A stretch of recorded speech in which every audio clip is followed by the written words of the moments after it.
দেখছেন power energy drink presents প্রবাস কণ্ঠ প্রাইম নিউজ।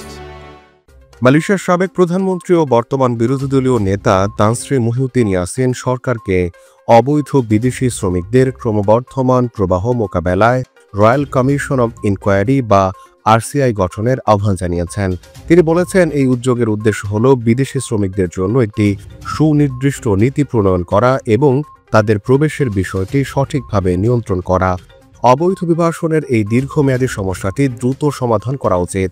তিনি মন্তব্য করে আরও বলেন, তা না হলে এটি জাতীয় নিরাপত্তা এবং পরিচয়কে হুমকির মুখে ফেলবে। তিনি দলের বার্ষিক সাধারণ সম্মেলনে দেয়া এক ভাষণে এই মন্তব্য করেছেন।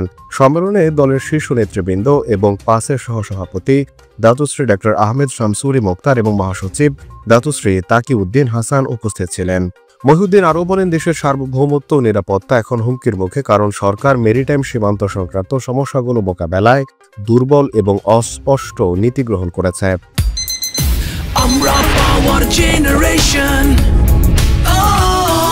দুরন্ত গতি, ঝুমকে অ্যাকশন, অ্যাকশন, অ্যাকশন। কাজে কিংবা খেলায় আমাদের সবার অদম্য শক্তি, এগিয়ে যাওয়ার হাতে হাতে আছে যে পাওয়ার। আমরা পাওয়ার জেনারেশন, বিবেকের শক্তি, চুমুকে অ্যাকশন। পাওয়ার চুমুকে অ্যাকশন। তিনি এ সময় আরও মন্তব্য করে বলেছেন, সরকার এমন কোম্পানির বিদেশি মালিকানাকে অনুমতি দিচ্ছে যারা দেশের সম্পদ, ব্রডব্যান্ড নেটওয়ার্ক এবং কৌশলগত অবকাঠামো পরিচালনা করে।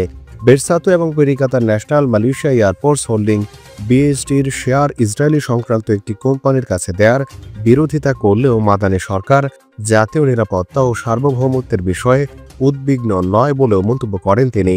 মুহিউদ্দিন আরও বলেছেন, সমাধান জনগণের এবং আপনাদের হাতেই। ষোড়শ সাধারণ নির্বাচনে এই সরকারকে পরিবর্তন করতে হবে বলেও মন্তব্য করেন সাবেক এই প্রধানমন্ত্রী।